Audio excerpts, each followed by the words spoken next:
একটা পেঁয়াজ আমার লাগে গেছে। আচ্ছা আচ্ছা, কি পেঁয়াজ? এই পেঁয়াজটা ছড়িয়ে দিবেন। এই যে একটা গান ভাইরাল হইছে, জানো না রে অভ্রান্ত মন কিসে গুরু ভজন হবে। আহা, যার সনে নাই প্রেম প্রীতি তার বুঝাই কি মন বসিবে। এই গানটা আমিও গাইছি, উনিও গায়। গুরুর বালা পাইলে আমিও গাই। আমের গাত্র মনে থাকে আনন্দ,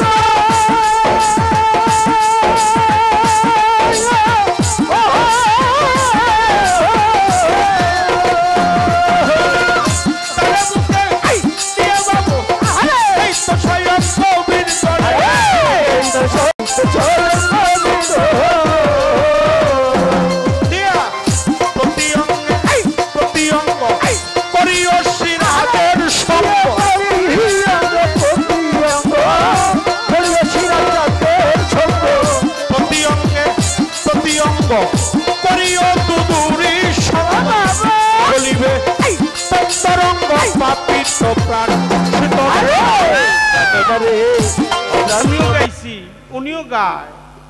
গুরুর বালা পাইলে আমিও গাই। আমের গাইছি, অনেক জায়গায় প্রমাণ আছে, বাজানো গাইছে, সব বাইতিরাও গাইছে। এই গানে আবার আমাকে মানিকগঞ্জের এক পাগল আছে, আমার খুব ভালোবাসার মানুষ, তার নাম হলো দুদু পাগল। আমি তারে ভক্তি করি। হে আবার একটু ওই গানের তালে তালে আস্তে আস্তে আমাকে কাটি গ্রামের দুদু পাগল, উনি খুব ভালো মানুষ, সাধক মানুষ, একজন পাগল কুলের একজন শিরোমণি, প্রেমিক মানুষ। উনি প্রেমিক। আমি সেই দরবারে গান করছি, এই গানটা গাইছি। কিন্তু আমার বেজালটা বাচ্চা এইটা নিয়ে আমি পয়সা পয়সা চিন্তা করলাম যে বেজালটা আজকে সেইটা নিয়ে যাই। আচ্ছা আচ্ছা, এই নাটোর এলাকায় যখন আইছি, আপনাকে দোয়া যখন পাইছি, হ্যাঁ খালি গাইয়াই গেলাম। কারণ গাদাও যার চিনিও তার, গাদাই খালি জীবন ভরে চিনির বুঝা খালি হ্যাঁ, আমি খালি বাইয়াই গেলাম। আমি আর কোন দিন ওটা খাইয়া দিই নাই বাবা। গানটা হলো আমাদের উপমহাদেশের অন্যতম একজন চারণ কবি, তার নাম হলো প্রয়াত সাধক রাধাবল্লভ সরকার। আমি শ্রদ্ধা জানাই, তারা এই অমর বাণীগুলো লিখে গেছে। যাহার বদন দেখা মাত্র মনে জাগে আনন্দ, তারে বুকে নিয়ে ভাবো এই তো স্বয়ং গোবিন্দ। দিয়া তার প্রতি অঙ্গে প্রতি অঙ্গ করিও গোবিন্দের সঙ্গ, উথলিবে তোর প্রেম তরঙ্গ, পাপিত প্রাণ শীতল হবে। জানো না রে অভ্রান্ত মন কিসে গুরু ভজন হবে। প্রেম সোহাগে কাছে নিও প্রিয়া কিংবা প্রিয়জন। এই যে একটা বেলায়েতি সাবজেক্ট আপনার কাছে জানা দরকার। মায়েরা এখানে আছেন, পীর মুর্শিদ এখানে আছেন, বাবারা আছেন, তরিকার ভাইয়েরা আছেন। প্রেম সোহাগায় কাছে নিও প্রিয়া কিংবা প্রিয়জন, প্রাণবল্লভ গোবিন্দ বলে দিও তারে আলিঙ্গন। তোমার মুখে যাহা মিঠা লাগে তাই দিও গোবিন্দের বুকে। এই পরাণ কান্দে যাহার লেগে তার প্রেমে থাকিও মজে। তাহলে মুখে যাহা মিঠা লাগে তাই গোবিন্দের বুকে দেও না গো। মানে আমার মুখে আগে তাহলে খাইতে হবে মিঠা না তিতা, এটা জিভ ভাই না নিলে তো বোঝা যাবে। আচ্ছা দয়াল, আমি যদি আপনার আগে খাই আমার কি বেদুব নাকি? আপনারে আমি এই এটু করার জিনিস আমি আপনারে কেমনে করে দিব? আমার দয়াল মহাবিপদ। হ্যাঁ, আপনি তো আমার দয়াল, আপনারে কি আমি এটু করে কেমনে দিব? আমার এনেও প্রশ্ন না, প্রশ্ন হইলো হে সাধক গান লেখছে লেখুক, কিন্তু আমি যার কাছে গান শিখছি হে আবার আরো ভেজাল বাজিয়ে দিয়ে গেছে। হে ভেজাল বাজছে, হে কইছে চকি সারাই বুঝা নিও কি দন গুরুর অতি প্রিয়। চাওয়ার আগেই সইবে দিও যখন যাহা লাগে লাগে। থাকতে মুর্শিদ ভক্তের বাড়ি মিলন হইলে স্বামী স্ত্রী শুকাইবে তোর দেহ তরি ধরবে নানান রোগে। কেউ কখনো ঘুমায়ও না তোমার পীর যদি রয় জেগে। তোমার হালাল বস্তু হারাম হবে খাইলে নিজে ভিড়ে রাখবে।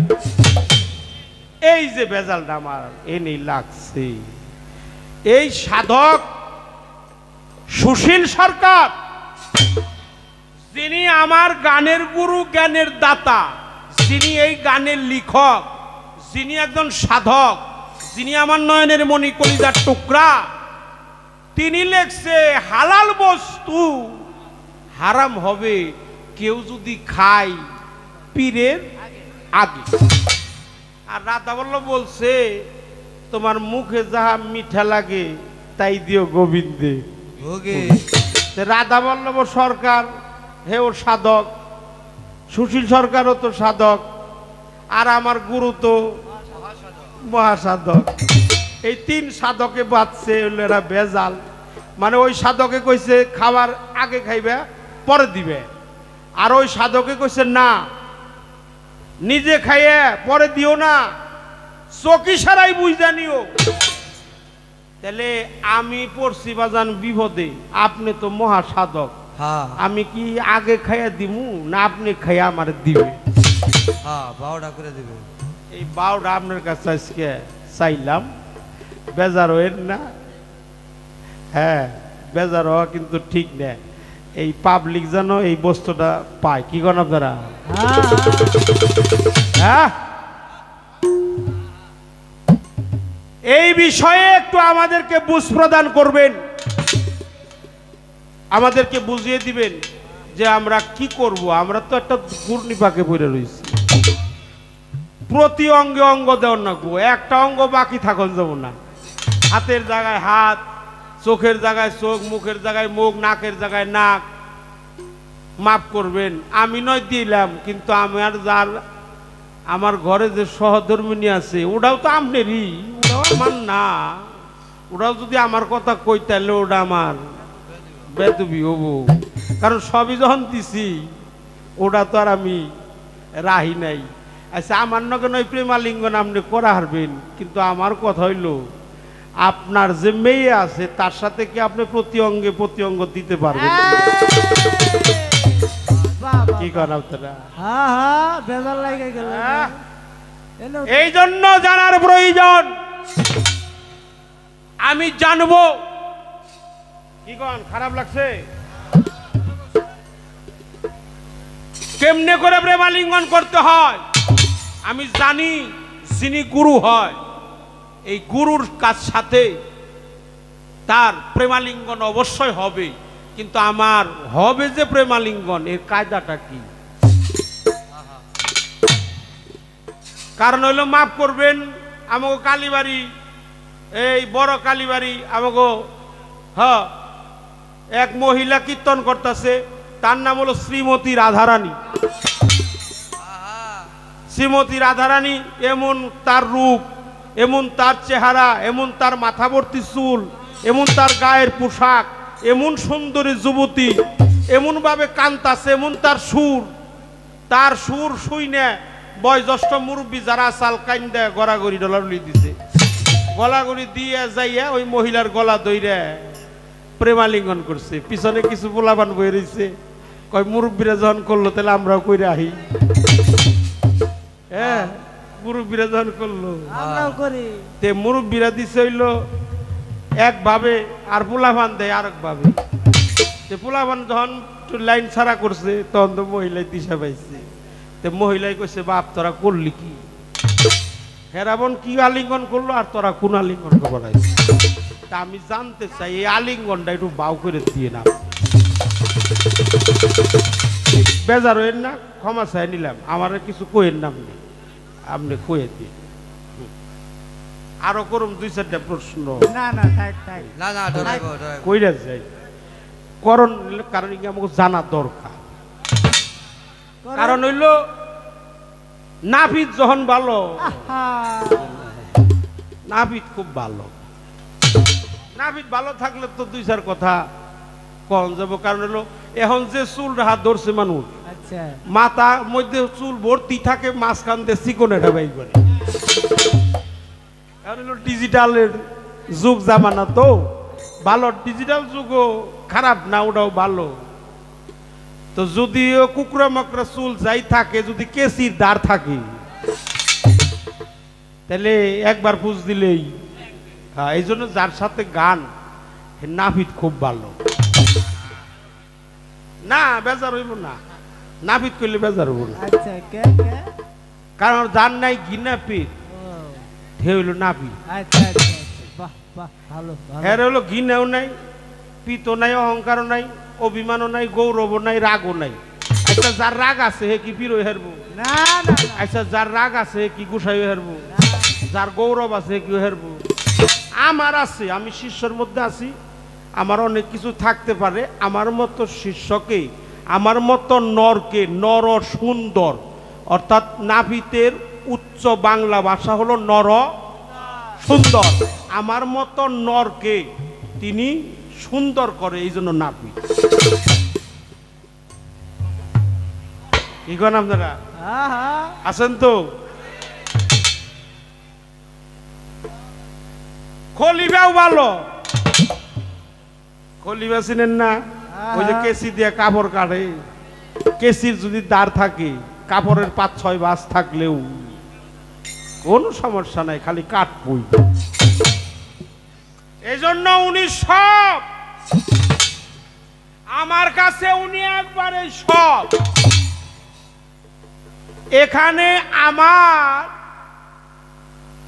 সেই কথা জানার বিষয়, বুঝার বিষয়, কারণ আমি আর কোনো প্রশ্ন করব না, প্রশ্নবোধক গান করব না। কারণ একটা প্রশ্নবোধক গান করতে গেলে ওর মধ্যে 10টা 15টা 8টা প্রশ্ন থাকে। মৌখিক কিছু প্রশ্ন আছে, এই প্রশ্নগুলা। আচ্ছা, আর একটা কথা আমার হইল, আমার একটা কথা মনে হয়ে গেছে গা, সেই কথাটা আমি জানতে চাই। এই যে আমরা মানুষের ভক্তি দেই, এই ভক্তিটা কি দেওয়ার জিনিস না হওয়ার জিনিস? এই ভক্তিবিদ্যা অর্জন করতে হলে কি করতে হয়? আমাদের দেশে কিছু কবি আছে, জাতীয় কবির নাম কি? আর বিশ্বকবির নাম, আর পল্লী কবির নাম জসীমউদ্দীন। আর যিনি এই সমস্ত বিদ্যা অর্জন করছিল তার নাম হলো ঈশ্বরচন্দ্র বিদ্যাসাগর। সে যখন বিবাহ করে বাসর রাত্রিতে যায়, সনাতন ধর্ম অবলম্বনকারী যারা, তারা বিয়ে করে 7 পাকে। ঠিক বললাম কিনা? এরকম কয়টা পাক দেয়? 7 পাক দেয়। আর আমাকে ইসলাম ধর্মে কলেমা পড়ায়, তওবা করায়, তারপরে কলেমা পড়ে বিয়ে পড়ায়। বিয়ে পড়ার পরে বাসর রাইতে যখন তার স্ত্রী তার স্বামী দুইজন একাকার হয়, তখন তার স্ত্রী বলল যে আপনার নাম কি? বলে আমার নাম হলো ঈশ্বরচন্দ্র। কেউ কেউ আমাকে বলে যে আমি নাকি বিদ্যার সাগর। তো মহিলাটা খুব খুশি হয়ে গেছে যে হায় হায়, আমার কপালে তো ভালো, একজন বিদ্যার সাগরের সাথে আমার বিয়ে হয়েছে, আমার এই নারী জনমটা সার্থক, ধন্য ধন্য হয়ে গেছি আমি এই রকম একটা স্বামীর পরশ পাইয়া। আচ্ছা, আপনার নাম ঈশ্বরচন্দ্র বিদ্যার সাগর, আপনি সব বিদ্যাই জানেন, আমার একটা প্রশ্নের জবাব দিতে হবে। কি আপনি কি ভক্তিবিদ্যা জানেন? ভক্তিবিদ্যার নাম উনি জীবনে শুনেও নাই। স্ত্রীর একটা কথাই সে হেট হয়ে গেল যে আমি এত বিদ্যা অর্জন করছি, হ্যাঁ আমাকে মানুষ বিদ্যার সাগর বলে ঘোষণা করছে, কিন্তু ভক্তি নামের যে বিদ্যা আছে এটা আমি কোনো দিন শুনি নাই, এই মাত্র শুনলাম। তখন স্ত্রীর কাছে বলল, স্ত্রী আমি ভক্তিবিদ্যা জানি না। কয় আপনি যদি ভক্তিবিদ্যা না জানেন তাহলে আপনার সাথে আমার সাথে দৈহিক মিলন হবে না। স্ত্রী সহবাসের যে কার্যক্রম হয় সেটা আমার সাথে আপনার সাথে হবে না। আপনি আমাকে ভক্তিবিদ্যাটা শিখিয়ে আগে ভক্তিবিদ্যা শিখবেন, তারপর আপনার সাথে আমার সাথে মিলন হবে। উনি ঘর থেকে বাইরে গেল, 12 বছর খুঁজলো, 12 বছর একজন পীরের দাসত্ব করলো, গোলামি করলো। বাজান আমি তো গোলামি করি না, আমি কেমবে গোলামি করু? আজকে আইনে গান গাইছে গাইতাছি, কালকে গামো মানিকগঞ্জ, 3 তারিখে গামো মানিকগঞ্জ, 4 তারিখে আবার ওনার সাথে গামো জিটকে, হ্যাঁ 10 তারিখে গামো হইলো গাজীপুর। এই যে এমনি করে এইবার ইউবারি আমি তো কোন সময় আমাদের গোলামি করু?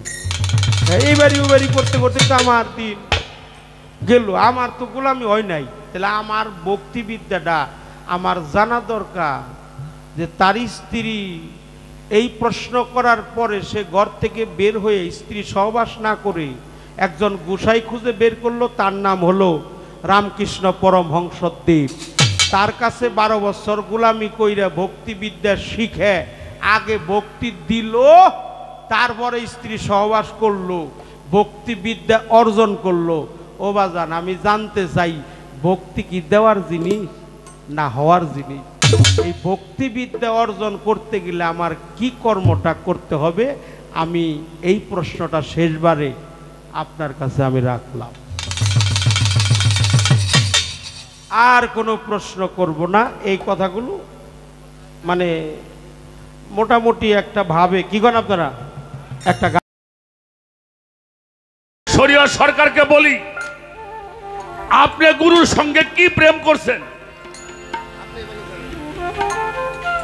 যদি গুরুর সঙ্গে দাসত্ব প্রেম করেন তাহলে আগে গুরুরে খাওয়াবেন, পরে খাবেন। ছোট আর যদি গুরুর সঙ্গে বাৎসল্য প্রেম করেন বন্ধুর মতো, তাহলে আগে খাইয়ে দেখবা কেমন লাগে। যদি ভালো লাগে তাহলে খাওয়াবা। আমার কথাটা বুঝতে পারছেন? আপনি কোন প্রেমটা করেছেন গুরুর সঙ্গে, দাসত্ব না বাৎসল্য? বাৎসল্য প্রেম যদি করো তাহলে গুরুর গলা ধরে হইতা করে পারবা। কেন? তুমি মাতা, তুমি পিতা, তুমি বন্ধু, তুমি ভাই, তুমি ছাড়া আর আমার এই জগৎ আর কেউ নাই।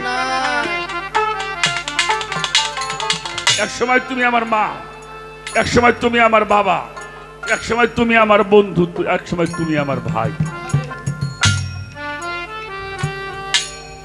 বৃন্দাবনে শ্রীকৃষ্ণ রাখালের সঙ্গে থাকছে না, রাখাল কান্দে উঠে নাই, আবার রাখালরা উনার কান্দে উঠছে। এটা ছিল গোষ্ঠ বাৎসল্য ভাব। আচ্ছা আমার মৌলা আলী নবীজির কান্দে ওঠে না, ওঠে নাই? এটা কোন প্রেম? ছোট রসুল পাক এক সময় কিছু সাহাবাদেরকে দিন ভাইসারি করাই দিলেন। মানে তোমরা শরীয়ত সরকার, তুমি এই ওদেরকে নিয়ে 5 জন নিয়ে তুমি চলাফেরা করবা, 5 জনে বসে একখানে আনন্দ করবা, কথা বলবা, ধর্ম কথা আলোচনা করো, তোমরা 5 জন। আবার আমাকে সবর তালুকদারে করলে তুমি এই 10 জন নিয়ে থাকবা। হ্যাঁ, আমাকে সম্রাটরে করলে তুমি 3 জন এক জায়গায় থাকবা। এটা দিন ভাইসারি করার জন্য বন্ধু বানায় দিলেন, সবার সাথে সবাইকে দিয়ে দিছেন, কিন্তু মৌলা আলীরে কারোর সঙ্গে উনি দিল না। তখন ইমাম হাসান হুসাইন কিন্তু দুনিয়াতে আসে। মৌলা আলী নবীজির কাছে গিয়ে বলছি, ইয়া রাসূলুল্লাহ, সবার সাথে সবার বন্ধুত্ব করাইলেন, আমারে তো আপনি কারোর সঙ্গে দিলেন না। নবীজি বলল, আলী তুমি কি বলো, তুমি তো আমার ভাই। সুবহানাল্লাহ, সুবহানাল্লাহ। আমি জামাই রে, ভাই কই জামাই? তুমি তো আমার ভাই, তুমি তো আমার বন্ধু, তুমি তো আমার সঙ্গে থাকবা। এখন গুরুর সঙ্গে তোমার প্রেমটা কি? যদি দাসত্ব প্রেম করো তাহলে গুরুরে খাওয়াইয়ে তারপরে খাবা।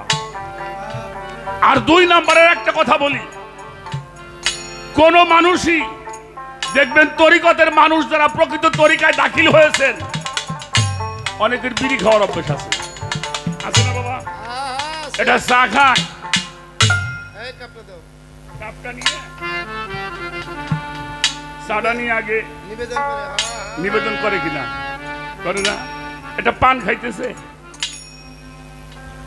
নিবেদন করে কারণ গুরুরে না দিয়ে তারা খায় না এটা হলো মূল কথা আমি যার তাকে দিয়ে আমি সেবা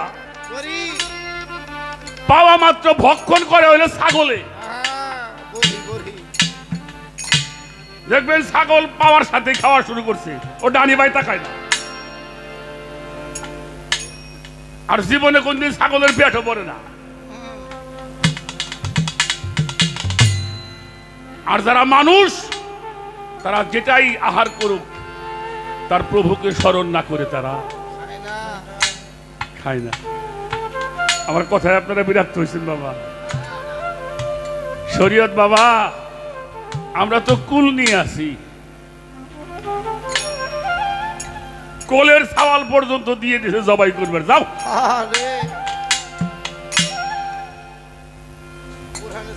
কুলের চাই কি সওয়ালের দাম কম শুনে যান মক্কায় থেকে মদিনায় যাবার পরে কাফেররা ওনার সঙ্গে আবার যুদ্ধ ঘোষণা করলেন এই যুদ্ধ ঘোষণা করবার পরে রাসূল পাক যুদ্ধের জন্য লোক জোগাইতেছে সংগ্রহ করতেছিলেন খুব খেয়াল করে শুনবেন কথাটা যুদ্ধে যায় কারা বাবা যাদের গায়ে এনার কি যুদ্ধে যাওয়ার সময় এখন আছে বাবা ওই যে এক বাজান বসে রয়েছে এর কি যুদ্ধে যাওয়ার সময় আছে মন থাকলেও চাকরি আপনি চাইলেও পারবেন না বয়স থাকতে চাকরির একটা বয়স আছে না যুদ্ধে যাওয়ার একটা সময় আছে তো মানুষ নাম লেখাইতেছে এমন সময় একজন মা জননী 3 বছর 3.5 বছরের একটা ছেলে ছোট কোলে করে নিয়ে আমার হুজুর পাকের কাছে গিয়ে দাঁড়িয়েছে হুজুর বললেন তোমরা একটু থামো মা তুমি কিছু বলতে চাও বলল হুজুর হ আমার পিতা মাতা আপনার চরণে কুরবানি ছোট বাজার একটু বসে বাবা বাবা বাবা বাবা একটু বসতো আর এখন এই সময়টা একেবারে রহমতের সময় বাবা এই দরবারে মালিক আজকে আনছে মফিজউদ্দিন শাহ বাবা এখানে সত্যি আল্লাহওয়ালা মানুষ আছে নাহলে এই মানুষ এভাবে থাকতো না পুলিশ দিয়ে মানুষ ঠেকানো যায় না কি বাবা পুলিশ দিয়ে মানুষ ঠেকানো আর আপনাদের কোনো প্রশাসন লাগে না এটাই আল্লাহর ওলিদের দরবারের একটা মাদিটা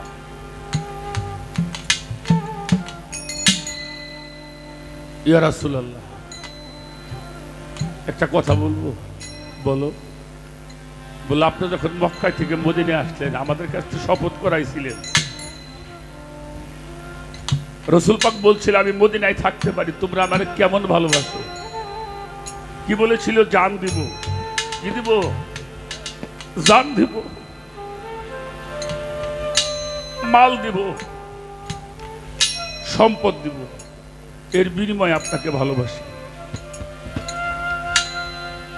ছোট কিন্তু আমি এই বিপদের সময় আপনি যুদ্ধে মানুষ সংগ্রহ করছেন আমার বাড়ির লোকটা যদি থাকতো বেঁচে আমি তারে যুদ্ধে পাঠিয়ে দিতাম আর সে যদি যুদ্ধে যায় শহীদ হয়ে যাইতো আমি আল্লাহর কাছে গর্ব করে বলতাম যে তোমার বন্ধুকে ভালোবেসে আমার স্বামী শহীদ হয়ে হুজুর পাকের জবান বন্ধ হয়ে গেছে আর আমি তো যুদ্ধ জানিও না যাইতেও অনেক মেয়েরা যুদ্ধে যায় নাই তারা কুল নিয়ে বসে আসলে মিয়া হুজুর একটা কথা বলি বলো বললো যে আমার কোলে একটা সন্তান দেখেন না, আমার একটা মাত্র সন্তান, আমার এই সন্তানটা আপনি দিয়ে দিলাম, ওরে যুদ্ধে নিয়ে যান। নবীজি বলে কি কও তুমি? 2.5-3 বছর 3.5 বছর বয়স, ওরা যুদ্ধে নিয়ে কি করব? ওকে তীর ধনুক চালাইতে পারে নাকি একটা তরবারি ধরতে পারবে, না ঢাল ধরতে পারবে, না ঘোড়ায় চড়তে পারবে? রাসূল পাক বলছে ওরে আমি কি করব? মেয়েটা বলছিল বাবা হুজুর আমি জানি আমার ছেলে ঘোড়ায় ভালো করে চড়তে পারবে, ও তীরও চালাইতে পারবো না, ধনুকটাও ধরতে পারবে না, ঢালও ধরতে পারবে না, তরবারিও ধরতে পারবে না, এটা আমি জানি। হুজুর পাক বলছে তাহলে দিতে চাও কেন? বলে দিতে সেই জন্য ও তরবারি ধরতে না পারুক, ও ঘোড়ায় চড়তে না পারুক, ও তীর ধরতে না পারুক, ঢাল হয়ে তো আপনার জীবনটা রক্ষা করতে পারবে।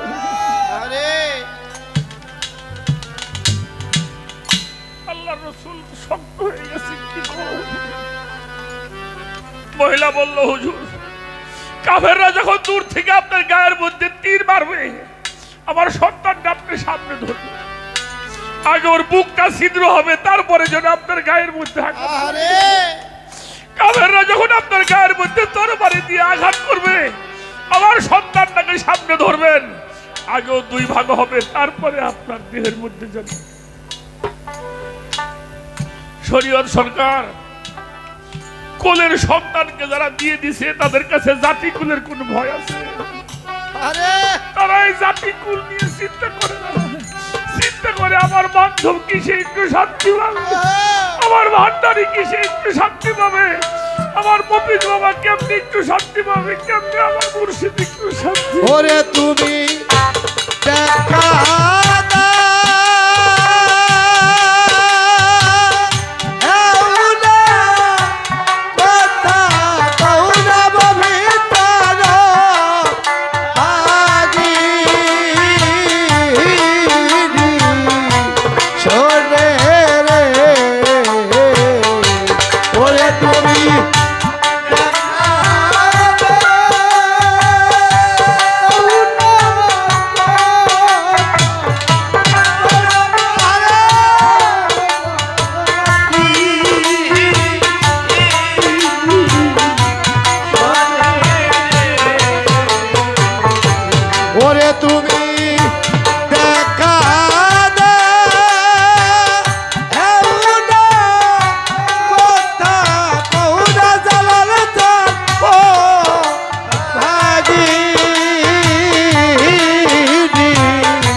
आयु बेला जा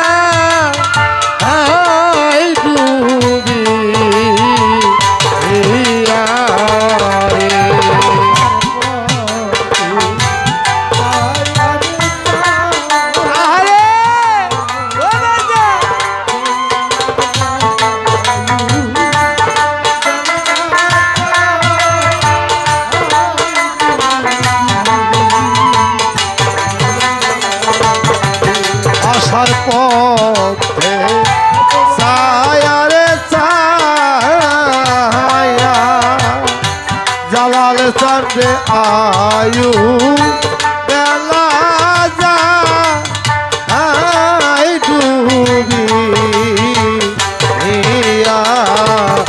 তুমি আইলা না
আব্দুল জানে সবাই আমারে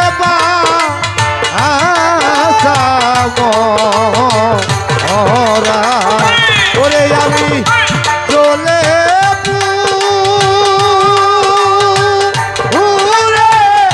হইলাম সারার বান্ধবী রীতে রলে রে ওরে আমি চলে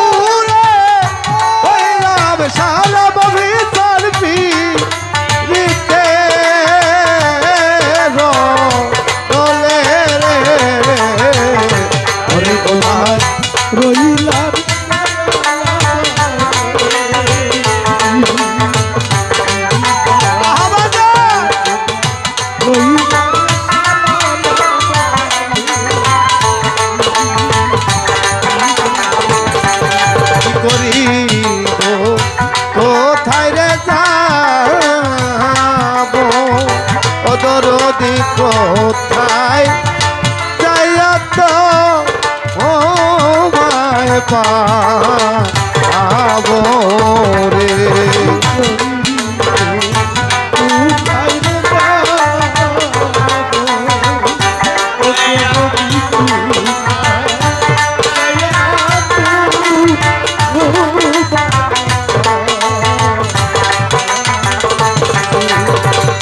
ওরে কি করিব কোথায় রে যাবো সানাল চাঁদে কোথায় যাইয়া তো ও মায় পাবো ওরে তোমার আবুলে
নিঠুর বন্ধু প্রেমিতা রে না রে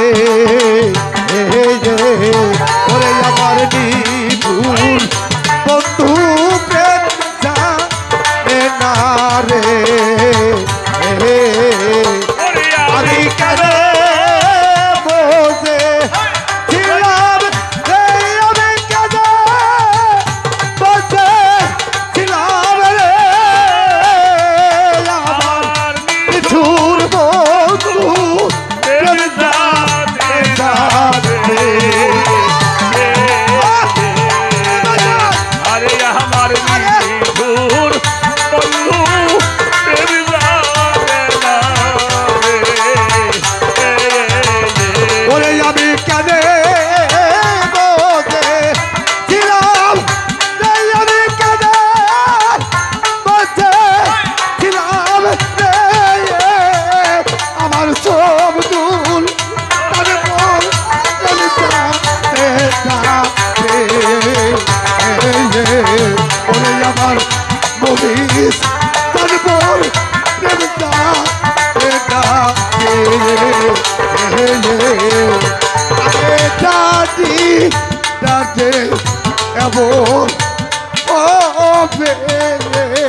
ওরে আমার মন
ওরে আমার কবি তার মন প্রেমে জানে না বাবা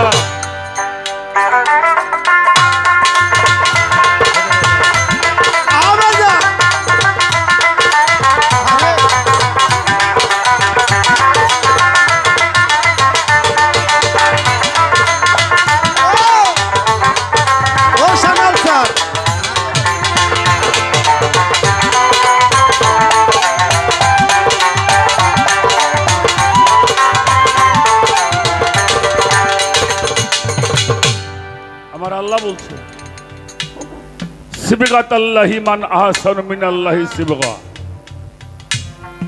তোমরা আমার রঙে রঞ্জিত হও। আল্লাহর রঙে রঞ্জিত হতে হলে আল্লাহর অলির রঙে আগে রঞ্জিত হতে হবে। হাদিস বুখারীতে আসছে, কোন মানুষ যখন নফল বন্দেগী করতে করতে আল্লাহতে লয় হয়ে যায়, তখন আল্লাহ বলে আমি তার দুইটা হাত হয়ে যাই। সুবহানাল্লাহ। কি হয়? এই হাত দুইটা কার হাত হয়? আমি তার দুইটা পাও হয়ে যাই। তাহলে পাও দুইটা কার? আমি তার জবান হয়ে যাই। জবানটা কার? আমি তার চোখ হয়ে যাই। চোখটা কার? অজ্জুদ ওয়াত তারেক, তিনি আমার মধ্যে ঢুকে যায়, আমি তার মধ্যে। তাহলে হাতটা আল্লাহর হয়, পাওটা আল্লাহর হয়, চোখটা আল্লাহর হয়, দেহটা আল্লাহর হয়। ওই মানুষটা আল্লাহর সাথে মিশে যায়, তখন এক গ্লাস পানি যদি আপনি কুয়ার মধ্যে নিয়ে নদীর মধ্যে ঢালেন, তখন কি হয়? ওটা সবটাই কিসের পানি? নদীর পানি। তখন আর কুয়ার পানি থাকে? আল্লাহ ওই বান্দারে দিয়ে সবকিছু করায়, যা আল্লাহ করবো ওই মানুষটারে দিয়ে আল্লাহ সেই কাজ করায়। অতএব ওই ঘরের মধ্যে যখন মানুষ থাকে, তখন ওই ঘরটাও মানুষ, মানুষটাও ঘর। সুবহানাল্লাহ, সুবহানাল্লাহ। কথাটা কি বুঝাইতে পারলাম? এটা মনে রাখবে। কুলের বড়াই করার দরকার নেই। মানুষ যতক্ষণ পর্যন্ত কামনা বাসনা আছে, সে যেন এই পথে অগ্রসর, কামনা বাসনা বাদ দিতে হবে, নিষ্কাম। সেখানে নাহি নারী নহে পুরুষ, স্ত্রীলিঙ্গ প্রলিঙ্গ ভবে, নপুংসক নাপ শাসম ভবে, যে লিঙ্গ ব্রহ্মাণ্ডর পরে কি দেব তুলনা তারে, রসিক জনা জানতে পারে অরসিকার চমৎ করা, নিচে পদ্ম সরগ বানে, যুগল মিলন হয় চাত্তক।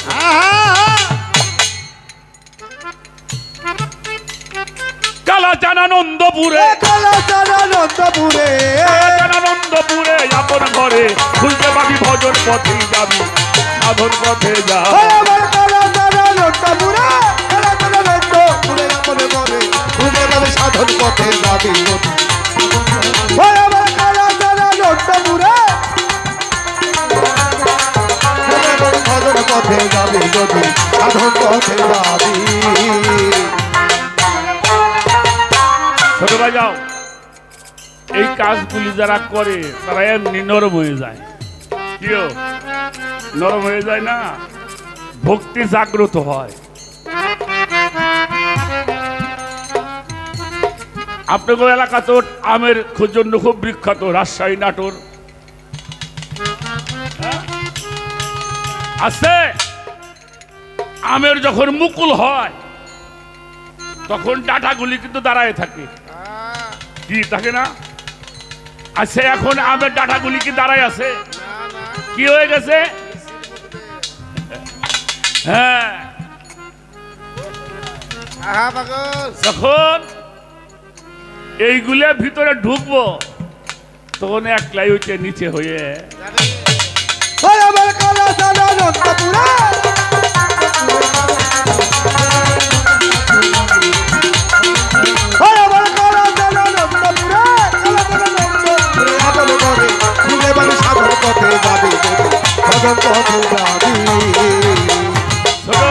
একটা কথা আমার কানে আসছে, কথাটা বলতে হবে। সেটা হলো জয় গুরু কই আমরা। এই যে জয় গুরু কই এটা বলে হিন্দুগো ভাষা, খালা লেহা পড়াই তো জান না। কোরআন শরীফে দেখবেন আল্লিম, আল্লিম থেকে আসছে মুআল্লিম, মুআল্লিম মানে শিক্ষক। এই জন্য আল্লাহ বলছে আমি যারে শিক্ষা দেই, আমি যারে জ্ঞান শিক্ষা দেই তিনি জ্ঞানী হয়। হ্যাঁ, আমার রসুলকে কে শিখাইছে? কথা বলেন না কেন? আল্লাহ শিখাইছে না? ওর স্কুল কলেজে পড়ছে? হ্যাঁ, তাহলে উনি গুরু। যেই গুরু আমাকে জ্ঞান দান করেছে, আমি কলমের মধ্যে মানুষকে শিক্ষা দেই, এটা আল্লাহ বলতেছে, আমি না। যিনি শিক্ষা দেয় তিনি শিক্ষক, শিক্ষককে গুরু। আমার কথা বলি ভালো করে বুঝবে। আসতে হ্যাঁ হ্যাঁ, সাইজির গানটা আছে, এই দুনিয়ার সিনাই সিনাই কি ভেদ নবী বিলিয়েছে, মুর্শিদের ঠাইলাও না রে মন সিনা।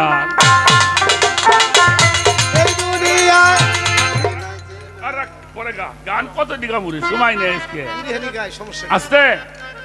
এবার আসেন, মক্কা যখন বিজয় হলো, মক্কা যখন বিজয় হলো তখন একটা আল্লাহ একটা পাঠাইলেন, সূরা নাযিল করলেন, যেটার নাম সূরা ফাতা। ফাতার বাংলা হলো বিজয়। জয় না, জয় না, জয় না, শুধু জয় না, বিজয়। মক্কা জয় করছে এই কথা কেউ কয়? মক্কা বিজয় করেছেন, তাই না?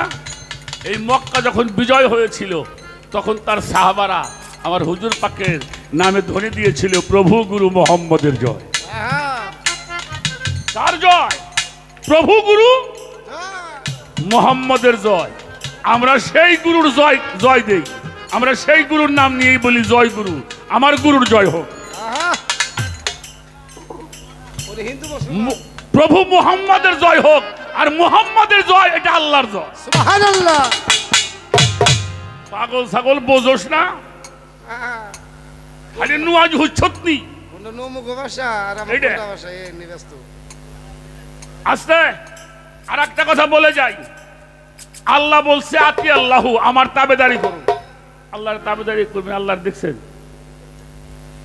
আচ্ছা গেল ওইটা আতিও রসুল, রসুলের তাবেদারি করুন, দেখছেন রসুলকে। তাহলে কি করুন? কোরআনের আয়াতটা কোথায় যাবে? আল্লাহ বলছে নিরাশ হইও না, ওয়ালিল আমরি তোমাদের মধ্যে অলিরা আছে, তাদের তাবেদারি করো। অলির তাবেদারি করা, রসুলের তাবেদারি করা, রসুলের তাবেদারি করা, আল্লাহর তাবেদারি করা, অলির প্রশংসা করা, রসুলের প্রশংসা করা, রসুলের প্রশংসা করা, আল্লাহর প্রশংসা করা। এই জন্য জয় গুরু কই, যিনি মহাগুরু, সমগ্র বিশ্বের যিনি গুরু, মহান আল্লাহ। আল্লাহ বলছে আমি শিক্ষক, আমি শিক্ষা দেই, যিনি শিক্ষা দেয় তিনি গুরু। সেই গুরুর আসল সেন্টার হলো মুহাম্মাদুর রাসূলুল্লাহ সাল্লাল্লাহু আলাইহি ওয়াসাল্লাম। তার থেকে আসছে মাওলা আলী, এরপর আসছে হইল অলিল আমরি।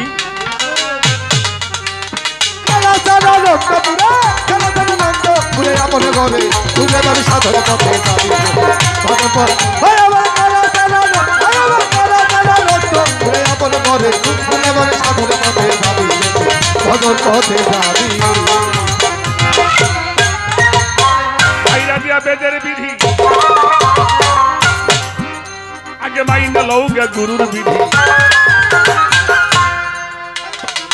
মানুষের বহদি বর্তমান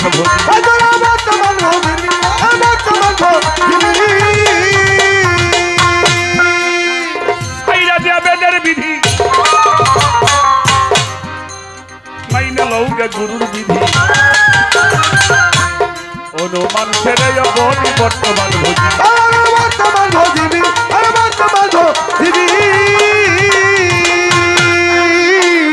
গুরু পদে বেদের বিধান যখন তুই মানিবি,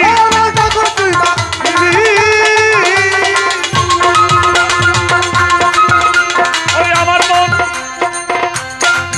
মন মন মনারে গুরু পদে বেদের বিধান যখন তুই মানিবি যখন তুই মানিবি তাই একদিন তুই অবিশ্বাস করলে নিজের কপাল নিজে খাবি ভজন পথেই যাবি সাধন পথে যাবি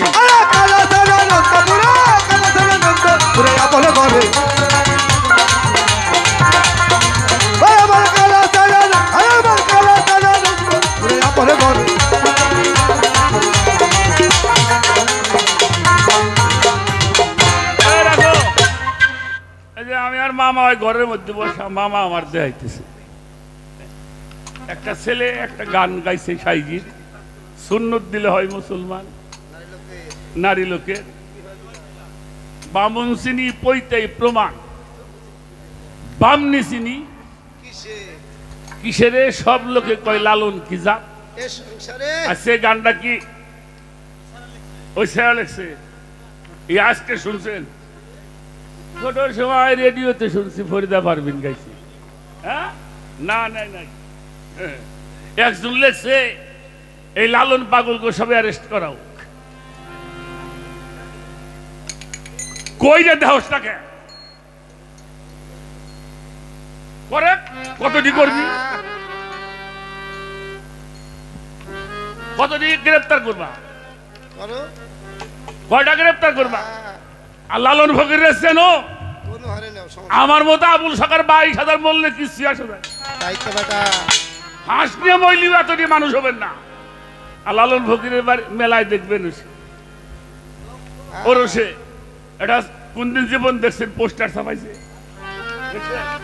মাইকিং করছে 8টা 10টা রাষ্ট্রের লোক আসে লালন ফকিরের মাজারে আর তুমি লালন ভক্তকে অ্যারেস্ট করবে চাও কইতে দেখো বাপের নাম কি রাখা দেখি ঠিক পাইছিল মোহাম্মদ আলী বাড়িতে নাই ওই যে আমাকে মোহাম্মদ আলী ভৈরে বাড়ি চুল কাটছিল ঠিক পাইছিল বেটায় ঠিক পাইছিল এই বেটারা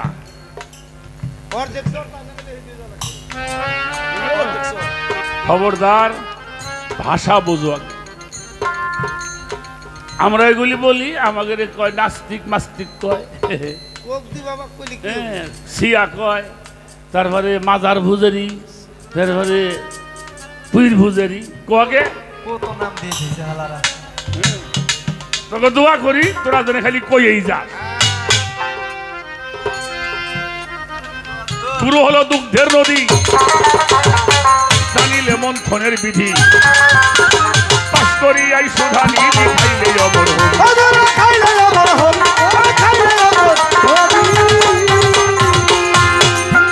আমার মফিজ চাঁদ বাজার উনি হইল দুগ্ধের নদী জানিলে মন্থনের বিধি পাশ করিয়া সুধা নিধি খাইলে অমর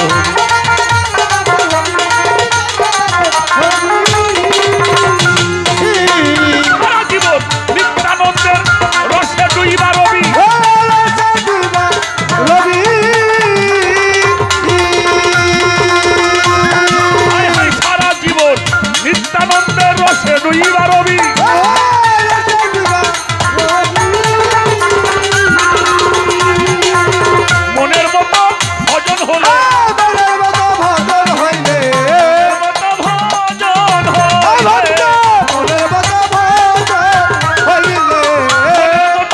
ভজন হলে ভাগবন্টনে অর্ধেক পাবি ভজন পথে যাবি সাধন পথে যাবি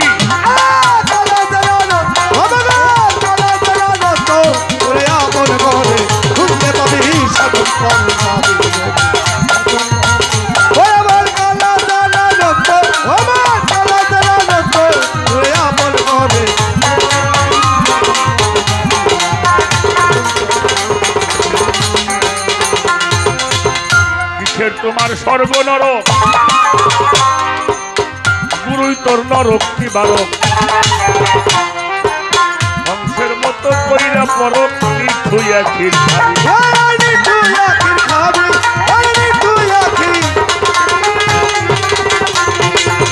কিসের তোমার স্বর্গ নরক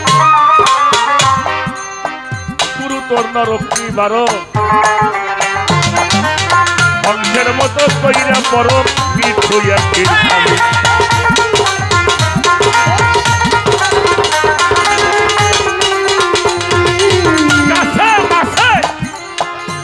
চলিস ফলে দেখবি গুরুর ছবি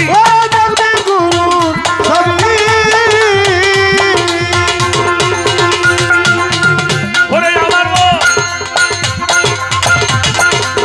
মনারে কাছে মাছে চলিস ফলে দেখবি গুরুর ছবি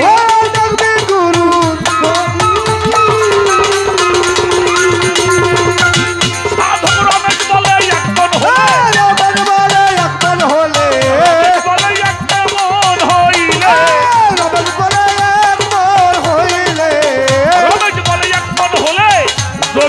কলা দেখাবি ভজন পথে যাবি সাধন পথে যাবি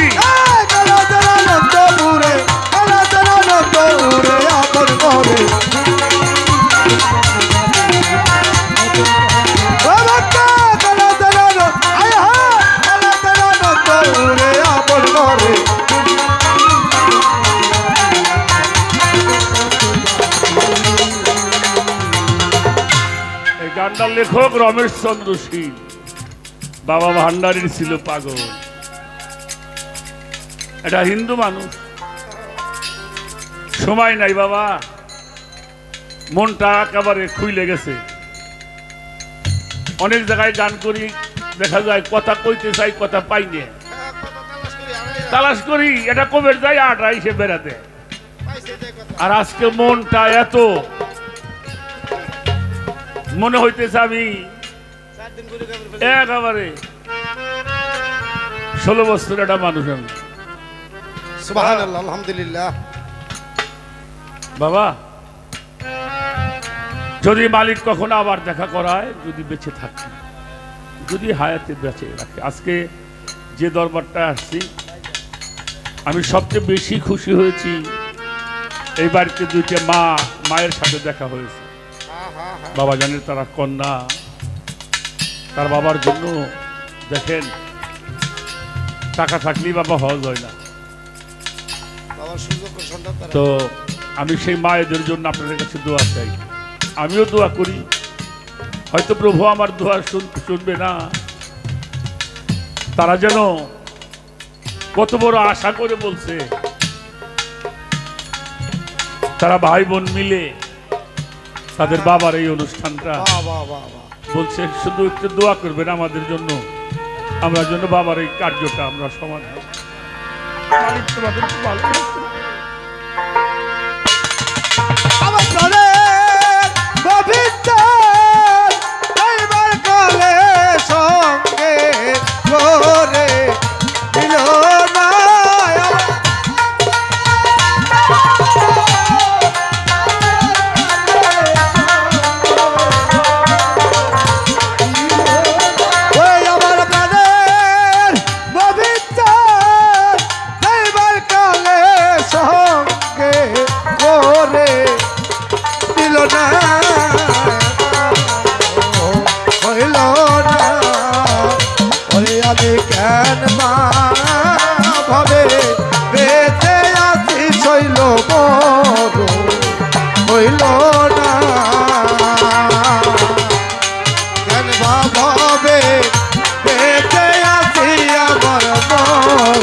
সাধু ভক্তরা আছে